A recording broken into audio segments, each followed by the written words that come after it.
Добар ден, дневник на К3. Во Крива Паланка се одржа работна средба на представници од општината, општини од соседна Србија и Бугарија, како и представници од невладиниот и бизнис секторот посветена на анализа, стратегија и програма за заеднички прекограничен развој на општините од Пчинскиот регион, каде припаѓа и Крива Паланка. Активностите се во рамки на проектот Потикнување на регионалната соработка и рамномерен развој на земјите од Западен Балкан во процесот на евроинтеграциите, кој што е поддржан од Европската унија.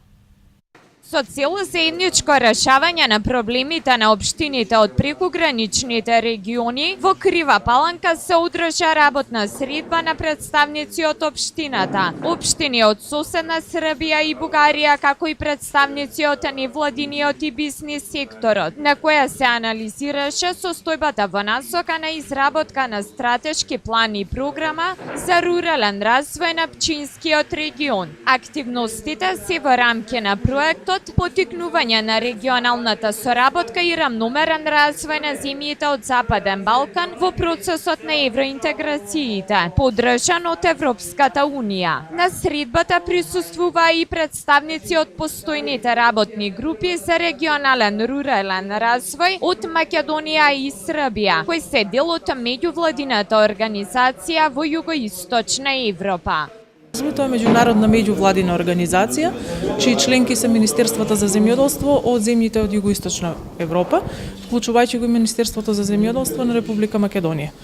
Значи, веќе 5-та година имплементираме активности кои се фокусирани на поттикнување на регионалната соработка помеѓу во пограничните региони, помеѓу земјите на Западен Балкан. Пчиња е еден од пограничните региони во кои ги отпочнуваме активностите. Активностите опфаќаат изработка на основна анализа за состојбата во регионот, потоа стратешко планирање, а на основа на тоа и изработка на програма за рурален развој. Идеја нам е да у оквиру проекта кој финансира Европска унија поддржимо стварање још неколико региона. Jedan od tih regiona je region Pčinja, znači opštine koje se nalaze u Makedoniji, Srbiji i Bugarskoj. U Bugarskoj se nalazi samo opština Ćustendil, ali sve ukupno je 9 opština. Moramo da razgovaramo, da vidimo koji su prioriteti, šta nam je dalje činiti, da napravimo neki duži plan i onda da tražimo sredstva od donatora.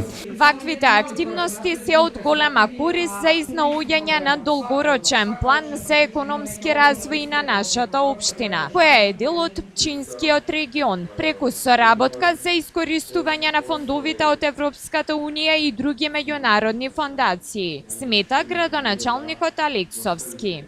Драго ми е што оваа сесија се одржава во Крива Паланка и што Пчинскиот регион се залага за развој на самиот Пчински регион. Од ова ќе имаме бенефит сите, не само општина Крива Паланка, затоа што според сето она утврдено е дека се работи за најнеразвиен регион и на некој начин би сакал да кажам дека еве се освестуваме дека треба да работиме за тоа да го развиеме целиот регион во кој спаѓаат и општините од североисточниот регион, од Македонија, од Србија, од Бугарија, така да направиме една стратегија за развој во која ќе соработуваме за развој на самиот регион. Руската прима балерина Ирина Колесникова го посети транзитниот центар Табановце, каде што оствари средби и разговараше со бегалците и мигрантите. Славната руска балерина Ирина Колесникова за момент ги соблече балетанките за да прошета со дел од околу 3000 бегалци и мигранти кои што останаа во својден вакуум по затворањето на балканската рута. Посетата на Колесникова тргна од транзитно прифатниот центар Табановце на македонско-српската граница за да укаже на состојбата на луѓето кои околу 3 месеци чекаат да се реши нивната неизвестност. Балерината и нејзиниот кореограф од балетскиот театар во Санкт Петербург во моментов подготвуваат представа која ќе биде прикажана во Лондон и на овој начин преку уметноста ќе анимираат светската јавност и ќе прикажат како преку уметноста може да се пружи одговор на бегалската криза. Во изјавата за медиумите Колесникова рече дека таа не е политичар, додека како балерина може да го пренесе проблемот на овие луѓе на глобално ниво. Да, но прежде всего... И цел на моето доање беше како прво со своите очи да увидам што се случува тука, да ја осетам, да ловам таа атмосферата и да пренесам на сцената се што сум видела тука. Се работи за тоа што овој проблем е многу глобален. Ја не сум политичар, ја само балерина сум, меѓутоа на овој начин јас би можела да кажам на луѓе да пренесам овој проблем, сите да знаат за овој глобален проблем. Прима балерината Колесникова и се заблагодари на меѓународната организација Оксфам со чија помош ги посети бегалците во Табановце, а ќе го посети и транзитниот центар во Прешево, Република Србија. Ну, это, конечно, огромная разница, потому что когда ты общаешься с... Многу голема е разликата. Значи, едно што го гледаш на телевизија, а друго кога комуницираш со луѓе и гледаш во нивните очи, тие барат помош, а ти осеќаш дека со ништо не можеш да им помогнеш. Конечно, когда ты видишь... И сватив дека секако секој човек мора нешто да предзема, не може да остане на страна, да седи и ништо да не предземе со врска. Балетската представа се викаше Кармен, ке се игра од 25 до 28 август во лондонскиот Колосеум, пошто ќе тргне и на светска турнеја. Дел од средствата од продажбата на влезниците ќе бидат наменети за бегалците. Според податоците на регионалниот центар за управување со кризи во центарот во Табановце се сместени 743 лица. Кумановско семејство пријави дека исчезнала 29 годишна девојка. Како што информираат од полицијата, во 14:30 од страна на БД од село Пчиња било пријавено дека во понеделникот во 14 часот од дома во непознат правец се оддалечила неговата сопруга. Полицијата превзема мерки за пронаоѓање на лицето.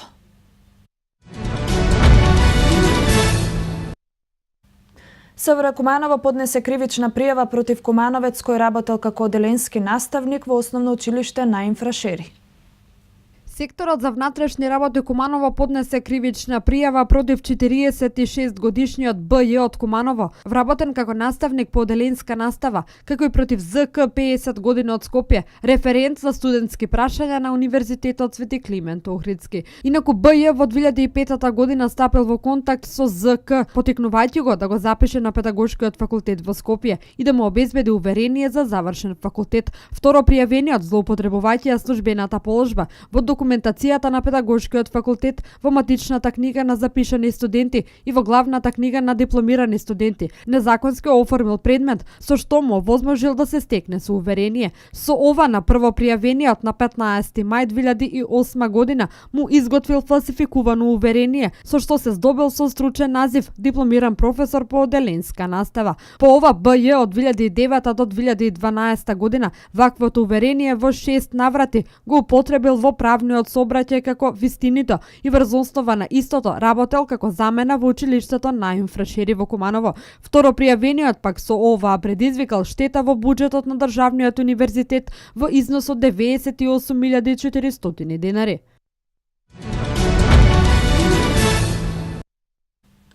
Како дел од проектот за тековно одржување и поплочување на мали улички објавено од јануари оваа година, покрај улицата Народна револуција и Никола Вапцаров и улицата 200 во населбата Карпош е асфалтирана. Ова е едно од барањата на местната заедница на населбата. Градоначалникот за 5 дена најави отпочнување на обележување на хоризонталната сигнализација, крпење на ударни дупки и решавање и реконструкција на приградските населби. Во населбата Карпош на улица 200, градоначалникот Дамјановски одржа средба со граѓани поради асфалтирање на улицата. Улицата е дел од проект за тековно одржување и поплочување на мали улички објавен од јануари оваа година. Градоначалникот во својата агенда најави дека 28.000 метри квадратни ќе бидат асфалтирани во општина Куманово, околу 15 до 16.000 квадратни метри поплочување, заедно со тротоарната инфраструктурна мрежа на улицата Народна револуција и Црнотравска и нов проект во регионот Бавчи. Куманово оваа година одлучи да оди на посети инфраструктурни проекти се со цел да ги решава инфраструктурните проблеми на приградските населби. Тоа е дел од нашата агенда. Минатата година работиме реконструкција во централното градско подрачје за 5 дена отпочнува одбележувањето и санација на некои ударни дупки во центарот на градот, така на некој начин со пролетта отпочнуваме значи да ги одбележуваме хоризонтална сигнализација, крпење на ударни дупки и решавање и реконструкција на приградските населби. Ова е трета улица во населбата Карпош, претходно улицата 22 и 24 се поплочени со бекатонски плочки. Таму каде што има можност и решение ќе се постави подземна инфраструктура, мрежи, канализација и вода. Жителите се задоволни што после 30 години добиваат асфалтирана улица каде нема да газат кал и да одат по дупки. Значи една од ретко убави работи, значи многу убава работа, ако не е најубаво овој заден период, че околу 40 на домаќинства на оваа улица добија асфалтен пат, што е за пофалба, представуваше проблем, имаше многу прашина, ударни дупки, така да тоа се беше пречка за движење на граѓаните од оваа улица. Па за граѓаните на жителите на улица 200, значи многу значи асфалтирање на улица, патот беше стварно многу лош. Неколку пати пробувавме, сами го саниравме, бетониравме, посипувавме. Меѓутоа, знаете, асфалт си асфалт и голема благодарност за општина, општинската администрација, советот. Значи се реши едно круцијалното прашање на жителите на оваа улица. После 30 години тоа е петка. Тоа е спас. Ми се газиле кал цело време. Јас сам там на улица прва. Прво не газу кал, само ви луѓе што гази кал, тоа е страшно. Сека е петка. Ќе бидат надминати проблемите? Да, надминати се надминати. Во наредниот период со машинска тампонска обработка ќе се санираат и други делови каде има инфраструктура и ќе се отпочне со припрема за асфалтирање на другите приодни патишта. Вработените од секторот паркови и зеленило при јавното предпријатие Комуналец открива Паланка во првата етапа за уредување на јавните површини во градот засаделе над 9000 сезонски цветења, а тековно работат на одржување и замена на уништените. Вработените од секторот паркови и зеленило при јавното предпријатие Комуналец открива Паланка во првата етапа за уредување на јавните површини во градот засаделе над 9000 сезонски цвеќиња. Раководителот на секторот Драги Печиновски информира дека станува збор за пролетни цвеќа, кои во наредните две етапи ќе бидат заменети или надополнети со други. Во оранжериите на јавното предпријатие Комуналец годишно се засеваат и одледуваат околу 30.000 цвеќиња кои се засадуваат на сите јавни површини во градот и ги разобувуваат парковите. Има разни видови цвеќе: петунии, бегонии, импантнес, винка, сардела, далија, газанија, алисија и други, рече Печиновски. Најмногу се засадени љубичици и тоа околу 5000 корени кои покрај во парковите и на влезот и излезот од градот се засадени и во саксиите на канделабрите долж главната улица. Љубичиците се пролетни цвеќиња. Тие тековно се заменуваат со вердени и стамболки. Наши екипи го разубавуваат и кејот на Крива река, а во декоративните фигури се садат петунии и алисиум. Покрај велосипедската патека засадени се 170 јорговани и 380 трендафили, од кои 200 нови садници, а 180 се поставени како замена на уништените или откорнати, додава Печиновски. На останати локации во градот се садат околу 50 зимзелени дрвца, а 40 липи ќе бидат посадени на новата рекреативна патека долж трасата на водоводната мрежа за висока зона лев брег на Крива река. Новата патека е долга околу 2 километри, на истата се веќе засадени 40 липи, а од Црквена мала до место викано Чука поставени се цевки за системот капка по капка за наводнување на истите. Исто така работиме и на уредување на новата зелена површина во коритото на Крива река со површина од околу 4 хектари. Истата се култивира и ќе биде засејана со трева, рече Печиновски. Секторот паркови и зеленило при јавното предпријатие Комуналец Крива Паланка тековно работи на косење трева на јавните површини, како и ѓубрење и полевање на цвеќињата. Сите 7 фонтани кои што се наоѓаат на повеќе различни локации низ централното градско подрачје деновиве се пуштени во употреба, инаку истите беа затворени во текот на зимскиот период. Деновиве сите фонтани во централното градско подрачје на Куманово се пуштени во употреба. Тука станува збор за вкупно 7 фонтани, распоредени на повеќе различни локации. Во претходен период направена е техничка спецификација, анализа на состојба на секоја фонтана, направено е хлорирање, значи тоа е законска обврска за воопшто може да бидат пуштени во работа овие фонтани, заменети се сите делови кои што беа оштетени и фонтаните се пуштени во употреба.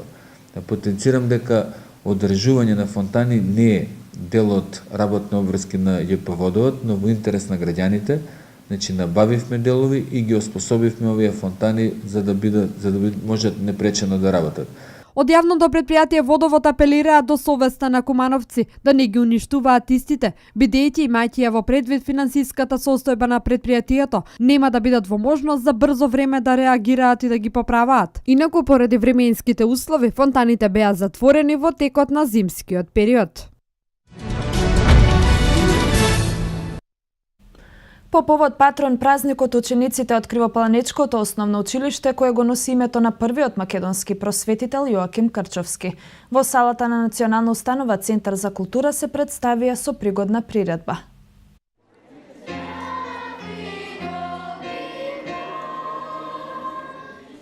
Учениците од основното општинско училиште Јоаким Крчовски пред Кривопаланечката јавност ги презентираа своите вештини и таленти кои ги развиваат во текот на секојдневната едукација, но и за време на воннаставните активности во разни секции. Сето тоа со посредство и безрезервна поддршка и помош од нивните наставници. По повод денот кога се слави споменот на нивниот патрон, првиот македонски просветител Јоаким Крчовски. 20 април секоја година е патронен празник на нашето училиште Јоаким Крчовски и на овој ден ние пред локалното население ќе дадеме една програма во Центарот за култура.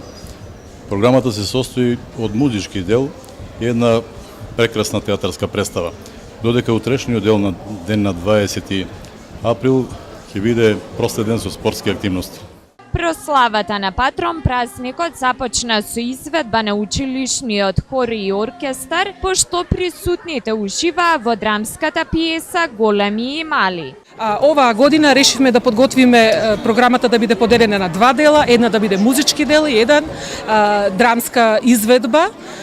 Првиот дел е во подготовка на професорите Александар Тренчески, Ружа Николовска и Лариса Жулина Митевска, значи професори по музичко образование, каде што ќе настапат со повеќе точки од музички дел.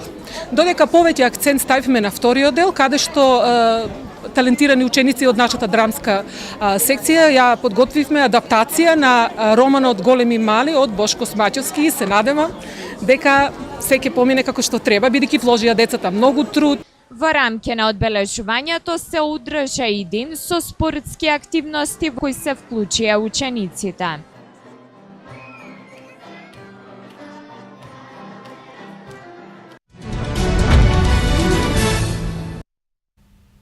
Како дел од проектните активности на компонентата Заедници за учење во рамките на проектот на УСАИД со читање до лидерство. Во Меморијалниот центар Асном на Пелинце се одржа мрежен настан кој учествува училиштата Христијан Тодоровски Карпош од село Драгоманце и од Крива Паланка. Проектот со читање до лидерство го спроведува фондацијата Чекор по Чекор Македонија, а првиот мрежен настан помеѓу основните училишта вклучени во овој проект го посетија стотина наставници учесници на манифестацијата. Со самото тоа што наставниците по професионална линија се вмрежуваат и разменуваат искуства, тоа го напредува образовниот процес за двете училишта, односно онолку училишта колку што се вклучени. Целта е да се мрежат не само две училишта од регионот, туку тоа да се проширува на ниво на држава и понатаму колку што е возможно, нели, со други училишта со кои што имаме сродни образовни системи. И на тој начин да се подобруваат наставните практики, меѓутоа и да се зацврстуваат и да станат дел од училишната култура во училиштата. Целта на настанот е споделување на искуствата, постигнувањата и предизвиците од работата на развојните активности на членовите на заедниците за учење. Наставниците, членови на заедниците за учење, ги представија активностите со постер презентации, а училишните координатори одржаа кратки видеопрезентации. Денешниот настан е едно заокружување од еден дел од активностите што ги реализиравме во заедниците за учење. Тоа значи дека во изминатиот период добивме повеќе обуки и научивме повеќе техники при користење во нашата работа со учениците. Изработивме акциони планови, значи од нашето училиште направија 11 акциони планови. Од училиштето од Христијан Тодоровски Карпош имат изработено 8 акциони планови и сега следува периодот на имплементација на активностите предвидени со акционите планови. Што значи дека сите оние техники и активности што ги добивме преку обуките во изминатиот период, како сме вклучени во самиот проект, сега ги спроведуваме и ги имплементираме во училницата со учениците. На некој начин ова представува еден концепт, еден модел на она што треба да биде образование на 21 век, бидејќи всушност рефлексијата која што се случува во образовната пракса, наставникот ја следи во секој момент, може да го сподели со своите колеги во истото училиште или во било кое друго училиште и на некој начин професионалниот развој на наставникот се случува тековно и во секој момент. Затоа можеби една од идните концепти или она на која што треба всушност да биде заложба на нашиот воспитно образовен систем е создавање на една ваква култура на квалитет во образовниот систем во кој што постојано ќе се подобруваме и ќе го подобруваме нашиот образовен систем. Домаќин на настанот беше основното училиште Христијан Тодоровски Карпош Драгоманце, а на манифестацијата се одржа и екоработилница од продажен карактер, на која учениците ги изложија изработките од рециклирачки материјали. Јубилејното пето издание на Кумановскиот алманах, кој носи наслов Поетски чекорења, беше промовирано во Кумановскиот центар за култура Трајко Прокопиев. Ова дело во кое што се наоѓаат најдобрите творби на писателите не само од Куманово и земјава, туку и надвор од границите на државата, е дел од програмата на Друштво на писатели на Македонија. Поетски чекорења е насловот на јубилејното пето издание на алманахот кој го издава Друштвото на писатели од Куманово, во чие дело се селектирани и собрани најдобрите творби. Јубилејното издание на алманахот покрај творби од писатели од градот и земјава отстапува простори за автори од странство. Во истиот се подпишани вкупно 38 литературни творци, а дури 10 се надвор од границите на Македонија. Секој кој е член на друштвото е застапен со 9 песни и со своја автобиографија. Инаку овој алманах има 38 литературни творци од 10 странски земји, 17 автори од Друштво на писатели, 4 од Република Македонија и од поранешни југословенски републики, како што е Србија, Хрватска, Босна и Херцеговина, Република Српска и така натаму. Писателот Илија Наумов, кој е дел од писателската фила на алманахот, најчесто пишува за љубовта, секојдневниот живот, за својот град, за како што вели тој да биде обоен во розово. Смета дека алманахот е само потврда за квалитетот на писателите и се надева дека во иднина ќе има многу повеќе вакви промоции. Пишувам за љубовта, пишувам за поемштината, пишувам за секојдневниот живот што се наоѓа во Македонија, но малку под розово светло. Ето така. Сето треба да биде после овие трауми треба малку да обоеме во розово за да им биде поубав и да биде подобро место за живење. Ето така. Алманахот, па добар е алманахот, би требало, мислам, насекаде би требало во сите друштва се прават алманаси, бидејќи тука се собира концентрацијата на квалитетот и мислам дека ние успеавме со алманах да направиме многу добра квалитетна збирка која ќе биде подем и која ќе биде репер за идните што ќе ги правиме. Освен во Куманово, петото издание на алманахот Поетски чекорења ќе биде промовирано и пред публиката во Крива Паланка и Кочани, додека промоцијата во Скопје ќе се одржи на Педагошкиот факултет.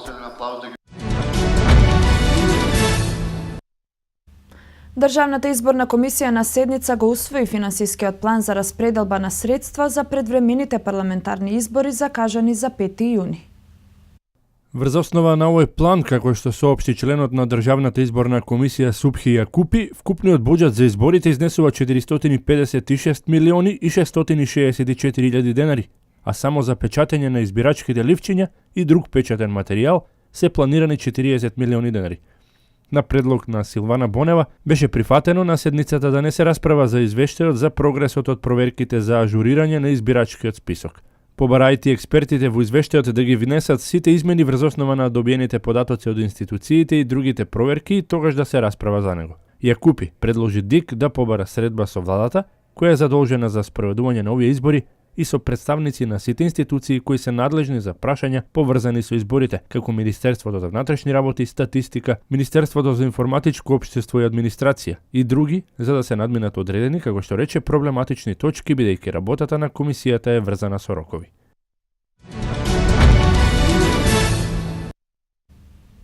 По два услова СДСМ ќе учествува на преговорите во Виена во петок. И тоа доколку председателот Ѓорги Иванов ги повлече сите одлуки за помилување на политичарите и да се свика собранието да се повлече одлуката за одржување предвремени парламентарни избори на 5 јуни. Како што појасни лидерот на СДСМ Зоран Заев, доколку овие услови не се исполнат, тие нема зошто да одат на преговори во Виена на покана на тројцата европратеници и еврокомесарот Јоханес Хан во петок. Тој рече дека ја почитуваат иницијативата на европратениците и на комесарот Хан, но дека без исполнување на двата услова е безпредметно да учествуваат, затоа што според нив од договорот од пржина остварено е само враќање на опозицијата во собрание, престанок на објавувањето на снимките од нелегално прислушуваните телефонски разговори и предавањето на истите во специјалното јавно обвинителство. Заев порача дека избори ке има, но регуларни, фер и демократски, а немаат предрасуди како формат на влада би ги спровела изборите, макар и со широка коалиција или експертска влада. Од ВМРО ДПМН истакнуваат дека со ваквата пресконференција на Зоран Заев сосема јасно дека тој и СДСМ бегаат од разговори во Виена и нивната цел не е решавање на кризата, туку продолжување и продолжување на истата.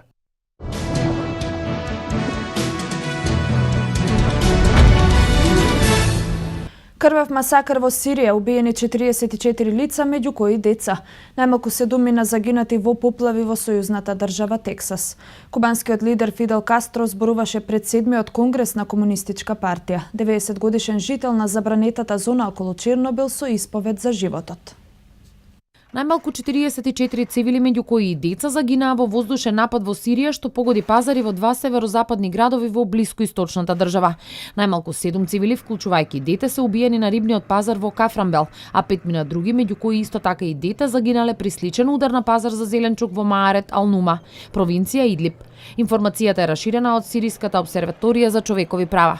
Подоцна стана јасно дека воздушните напади во Сирија, за кои се претпоставува дека се извршени од страна на владините сили на Дамаск, убиле најмалку 44 лица. Нападите се врз два пазари за зеленчук и риба во два одделни градови во провинцијата Идлиб.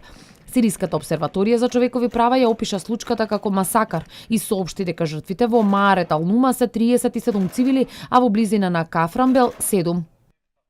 Во поплавите во Хјустон и околината предизвикани од поројни дождови, според последниот биланс на жртвите на локалните власти, животите ги загубија најмалку 7 лица. Институтот за судска медицина од Хјустон соопшти дека спасувачките тимови пронашле 3 мажи и 2 жени кои се удавиле во своите автомобили на поплавените патишта. Гувернерот на сојузната држава Тексас, Грет Абот, во понеделникот прогласи вонредна состојба во 9 окрузи и најави помош за повеќе од 1000 луѓе. Метеоролошката служба соопшти дека во понеделникот врнежите во регионот на Хјустон достигнале до 10 сантиметри на час, поради што многу луѓе останале заглавени во своите домови и автомобили. Лидерот на кубанската револуција Фидел Кастро го предупредил човештвото за надвиснатата над него опасност. Изјавата ја даде за време на средбата со медиуми на 7-миот конгрес на Централниот комитет на Комунистичката партија на Куба, во која се вели: најголемата опасност која е надвисната над земјата, за жал, е изведена од разузнавачката моќ на современото оружје, способно да го наруши мирот на планетата. Тој нагласи исто така дека натрупувањето на толку многу оружје може да го направи невозможен животот на подолго и да доведе до бришење на човечкиот род, како што тоа се случило со диносаурусите. Кубанскиот лидер го повика човештвото да размисли за овие проблеми, да се прошири ширењето на мирот и да се бараат начини да се прилагодиме кон реалноста. Конгресот на Комунистичката партија траеше 4 дена, во кои учесниците разговараа за мерките кои треба да се превземат за да се изгради социјализмот во Куба. 90-годишниот жител на забранетата зона околу Чернобил, Иван Шамјановиќ, вели дека тајната на неговата долговечност е тоа што не го напуштил родното место, дури откако белоруското село во близина на границата на Украина беше контаминирано по нуклеарната катастрофа во Чернобил. Во селото кое се наоѓа на самиот рап на забранетата зона во круг од 30 километри, во последните години ништо не се променило, освен што таму живеат помалку луѓе. Во април 1986 година, поради експлозијата во нуклеарната електрана Чернобил во Украина, голем радиоактивен облак покри широко подрачје на украинско-белоруската граница. Над 100.000 луѓе мораа да ги напуштат своите домови. Селото на Шамјановиќ, Тулговиќи, се наоѓа на самиот рап на зоната, но тој и неговата сопруга одбиле да заминат. Вела дека никогаш не ги почувствувале последиците од радиацијата. Од несреќата поминаа 30 години. Последиците се уште видливи. Шамјановиќ вели дека во неговиот живот по катастрофата не се променило ништо. И натаму одгледува и јаде храна од својата градина, исто така чува свињи животни, кокошки и крави. Неодамна му починала сопругата, а децата се иселиле. Па тој и неговиот внук кој живее на другиот крај на селото се единствени жители на ова место. Шамјановиќ смета дека никој од раселените нема да се врати. Тие кои сонувале да се вратат во меѓувреме починале. Вели дека нема никакви здравствени проблеми, но зема лекови како и чашка водка пред јадење.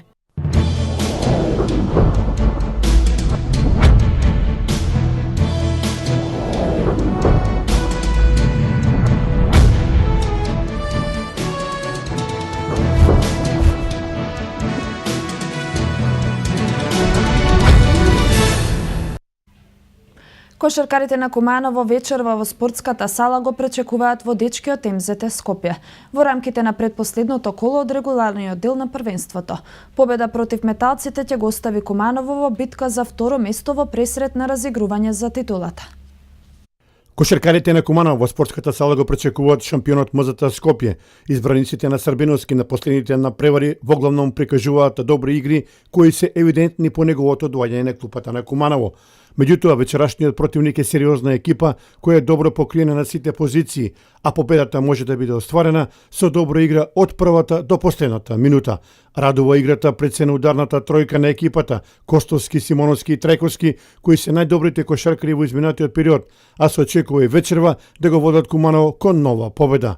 Се очекува и спортската сала во Куманово да биде исполнета за максимална поддршка на тимот во важниот напревар. Екипата на МЗТ Скопје на оваа средба ќе настапи ослабната без Марко Луковиќ, а тоа е шанса за екипата на Куманово да ја забележи посекуваната победа.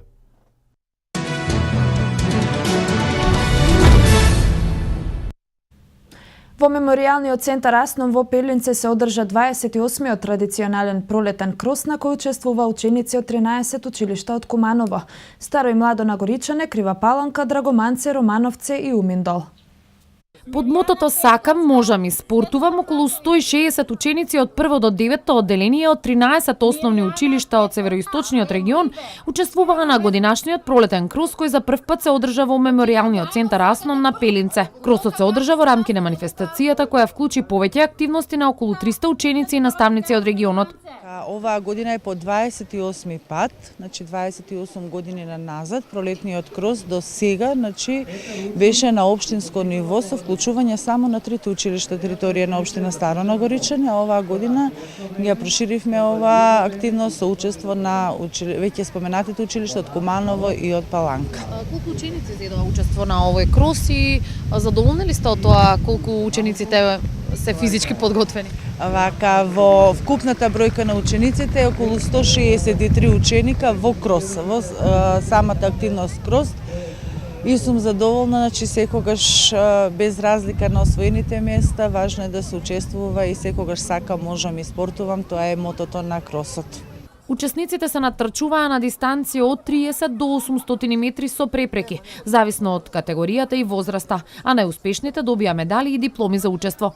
Јас сум Теодора Цветковска, доаѓам од училиштето Светозар Марковиќ.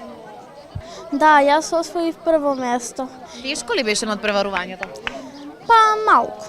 А спортуваш ли во слободно време, обавуваш ли некакви физички активности, редовна ли си на физичко? Јас спортувам, тренирам ракомет и почесто одам и така сум се подобра и подобра во спортот. Јас се викам Лора Петкова, доаѓам од Основно општинско училиште Илиндан.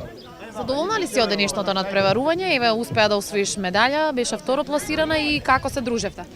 Да, многу ми се допадна, убаво се дружевме, запознав нови другари и другарки и убаво си помина. Андријана Стојановска, Крива Паланка, Илиндан.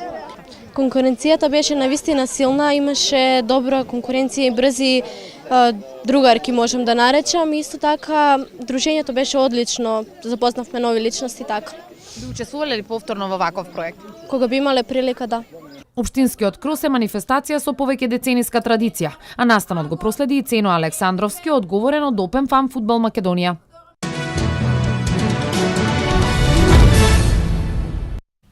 Европската куќа на кошарката им се закани на 14 национални федерации, меѓу кои на македонската, со суспендирање на нивните репрезентации од Европското првенство 2017. Македонската кошаркарска федерација ја оствари најавата и официјално и даде поддршка на ФИБА Европа во спорот со УЛЕП околу европските купови. Во врска со вашето писмо од 15 април, знаете дека МКФ потврдува дека ако некој наш член директно или индиректно прифати да игра во надпреварување, кое не е признаено од ФИБА, тогаш тој ќе го загуби членството и ќе биде исфрлено домашното надпреварување. Стои во писмениот одговор од председателот на МКФ Петар Нумовски до извршниот директор на ФИБА Европа, Камил Новак. Европската куќа на кошарката им се закани на 14 национални федерации, меѓу кои и на македонската, со суспендирање на нивните репрезентации од Европското првенство 2017, ако не се престројат на позициите на ФИБА Европа. Во македонскиот случај, проблем за европскиот разгранок на ФИБА е учеството на МЗТ Скопје Аеродром во АБА лига, која таа не ја признава, а преку која може да се избори настап во Евролига или во Еврокуп.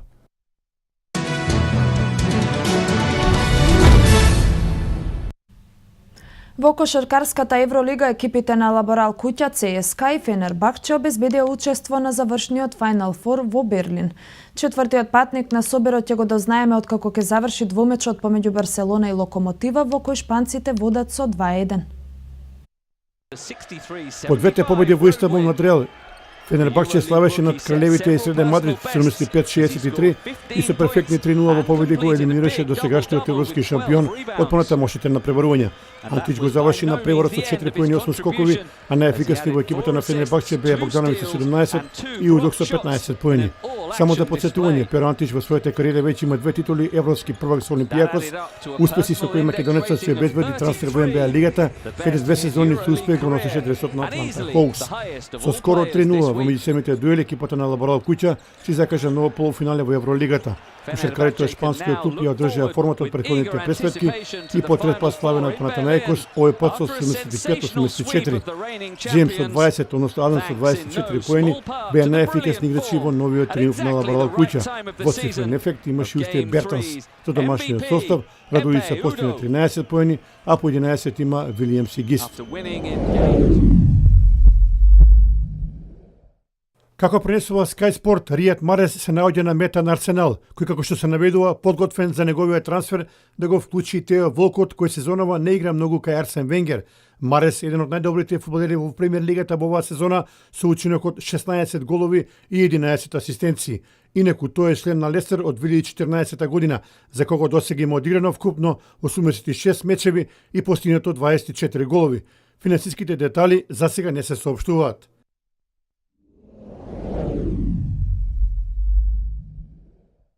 Мануел Нойер ги реши сите дилеми околу својата иднина подпишувајќи нов договор со Бајер Михен. Во изминатиот период Нойер беше поврзуван со заменување во редовите на Сити, каде нов тренер ќе биде Пеп Гвардиола. Но германскиот интернационалец со новиот договор јасно стави до знаење дека својата иднина ја гледа на Алијанс Арената. Сосем очекувано презадоволни од ваквиот развој на настаните беа челните луѓе на Бајерн, кои истакнаа дека во нивната екипа останал најдобриот голман на светот.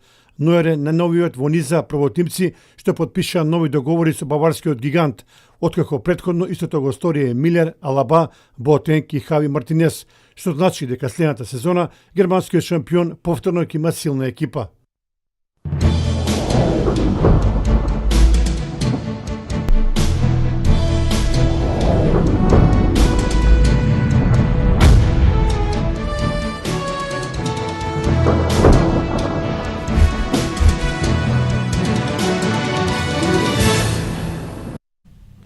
Времето во Македонија ќе биде сончево и посвежо со мала локална облачност и со засилен, а на моменти силен северен ветер.